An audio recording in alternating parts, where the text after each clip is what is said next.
All right, we are in AP Calculus Lesson 2-5, Exponential and Logarithmic Chain Rules.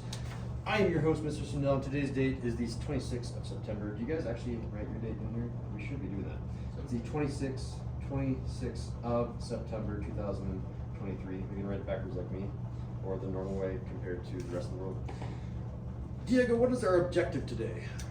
Find the exponential and logarithmic chain rules to various problems. There it is. So there's two new rules today, two new things on the speed sheet. There's one, there's the other. Be ready for two new things for tomorrow morning.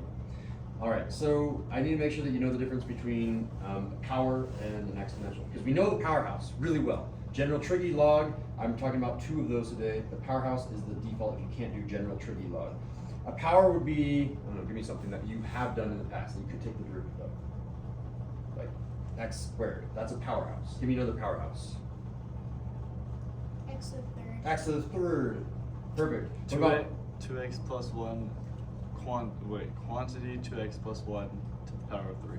Yeah, that would be a powerhouse. Good. What would be a hidden powerhouse that people might not think is a powerhouse that you'd have to maybe unquotient or unradical? 3x plus 3. 3x plus 3. I mean, that's pretty straightforward. That might not. Yeah, I think we should include this one on here. That is a powerhouse technically because power of 1. Let me give you one that's a hidden powerhouse. Square root of x. That's a powerhouse because that's really x to the power of 1/2. That's a hidden powerhouse. What's another hidden powerhouse? Fractions. What's a fraction? 1 over x. That's a fraction. That is a hidden powerhouse because that's really x to the negative 1. That's a power of negative 1. Those are all the powerhouses that you should be knowing. Now here's the new stuff. Exponentials. Exponentials are the reverse. So check this out. See that x and that 2? Now check this out. 2 and that x. Oh, he switched them. They're suddenly exponential. So really here, we don't ever deal with this until AP Calculus BC. So you don't need to know this definition, I'm pretty sure. But you do need to know this one. E to the power of x. E is just a number, like 2. E is what? You guys remember this from Algebra 2? It's been a few years now. 2.718281828, and then Andrew. So this is Andrew Jackson, and then he has a 45 on each hip when he turns 90. So we're 45, 90, 45, yeah. So it goes on forever and ever. Andrew Jackson. Oh, 1828. 1828 is Andrew Jackson. So the acronym is, you have to know the first digit, 2.7. Once you know that, you don't need to know this for AP Calculus. It's just fun reviewing that it's Andrew Jackson. When he turned 90, he had a 45 on each hip. Perfect. So we know that E is just a number, just like 2. That's an exponential function. But how do you get a hip from 45? So when he turns 90, what does he have on each side? And maybe not school appropriate, but he has a 45 on each hip. All right, so from there, we are going to move on. Again, this one is going to be AP Calculus BC, so we're not going to think about him. You can go ahead and cross him off in your notes. We don't need that, but there is a rule for that we could learn later. All right, so to summarize, powers. The variable is in the, what do you notice about the variable? The variable's down there. That's called the,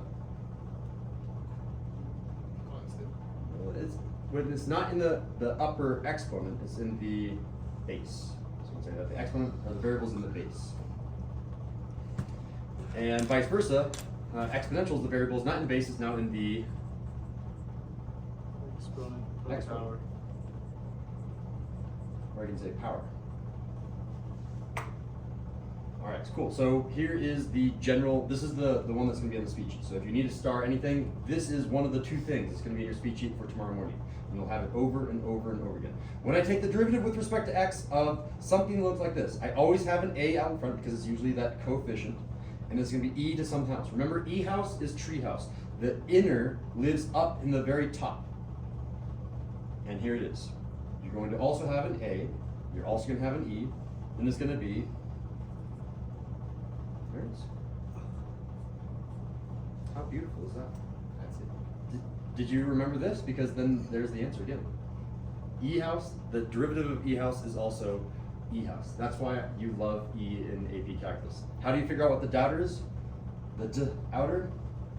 The doubter is the same thing as the original function. It's that easy. Don't forget your dinner. You always have to multiply by the dinner, which it could be anything. It's the derivative of whatever that was, but we don't know what that was. But the doubter for E house is E house. Just be careful that the dinner for E house is whatever was up here for E house tree house. It's up on the top. Tree houses are built up on the top of the tree. So be careful about your dinner. But doubter is super easy. All right, let's give it a go. Giorgio, you wanna try this first one? Is it just 2e to the power of 3x? Oh or my God, 2e how did to you the know power that? of something? Oh, 2e to the power of 3x, that's doubter. Perfect, done. Now let's do dinner.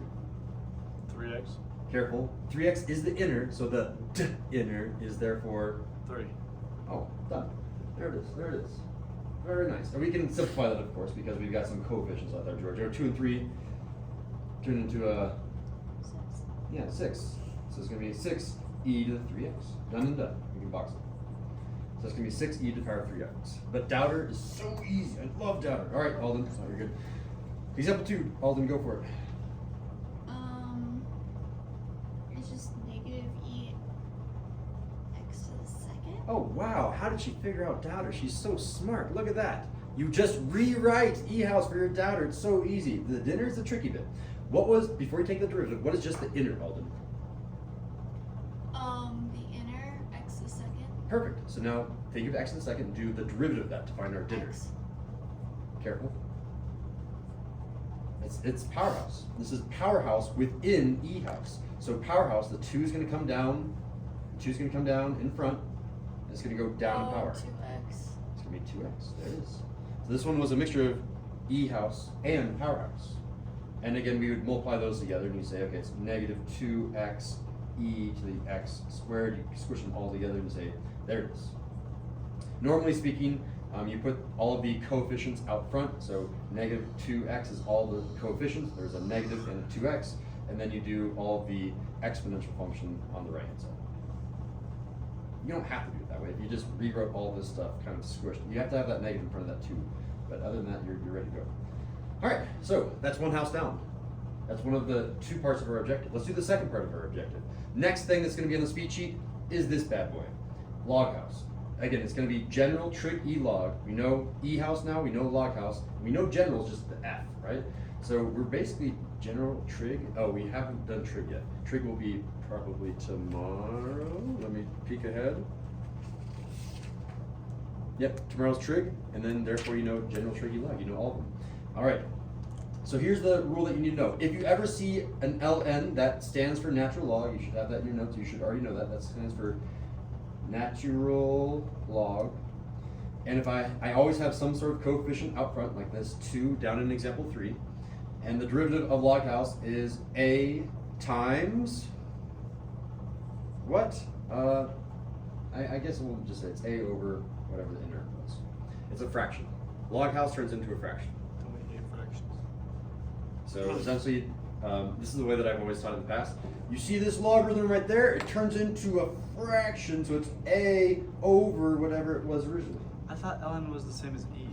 No, ln is the same thing as log base e of something is the same thing as natural log of something. Oh, okay. Yeah. Cool. So there it is. And remember, that was I just wrote here the doubter, the derivative of the outer. Don't forget your dinner.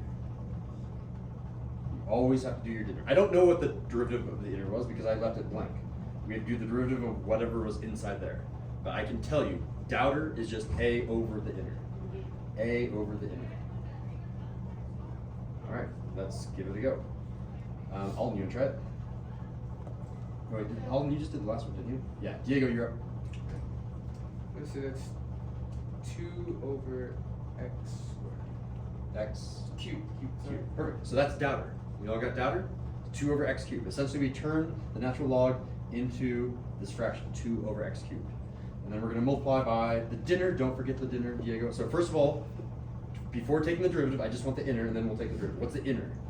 3x cubed. So it's x cubed. Now take the dinner, or the derivative of that. 3x squared. 3x squared. There it is. We did the doubter, we did the dinner, and then we squish them all together. Technically, this 3x squared is over 1, so I can multiply fraction by fraction, right? So I'm going to do 2 times the 3x squared, and I'm going to get what, Diego, on the top? 6x squared. Perfect. So I get 6x squared in the top. And in the bottom, Diego? X cubed. X cubed. But there's more! But wait, there's more! X squared and x cubed. Those can be simplified. How? This can be anyone. It can be 6 over x. There it is. This is going to turn into 6 over x. How'd you get that, Alvin? Because you just cancel out the x squared and the x cubed. Yeah, those are the properties of exponents. Since you kind of ignore the 6 and you say, okay, x squared and x cubed, you do bigger minus smaller, so 3 minus a 2, and then wherever the bigger one lives in the bottom, that's where it belongs. So it's going to be x to the power of 3 minus 2, or x to the power of 1, which is just x. And then that's the one that we would be watching, 6 over x. All right, very nice, very nice. We're on to example 4, heading all the way back to Giorgio. I'll get the hard one. Oh yeah, the hardest of the entire lesson. Okay. There's no backside. Yep.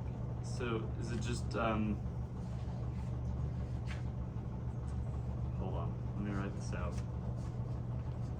I'm gonna go with -1 over 5x squared minus 3. Oh my god, he got it. It was a little bit tricky, but he got it. 5x squared minus 3. Why is there a -1? I don't see a 1 out there. Giorgio, how'd you get that -1? Because I don't know, it's just always there. It is. There's always a hidden 1, a -1, and then you can do the fraction over that 5x squared minus 3. Perfect. You got the doubter? Don't forget your dinner. Try to take the dinner. Give me my dinner. 10x. 10x. There it is. So multiply those together, Giorgio. What's the numerator?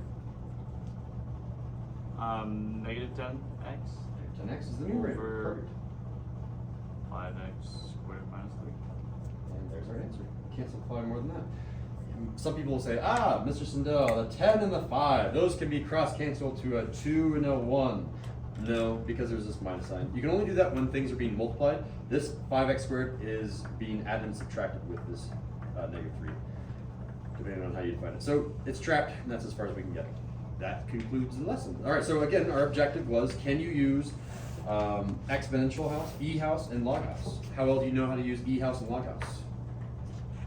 I got a solid 4. 4, 3, Giorgio? Oh, okay. 4, all right. There you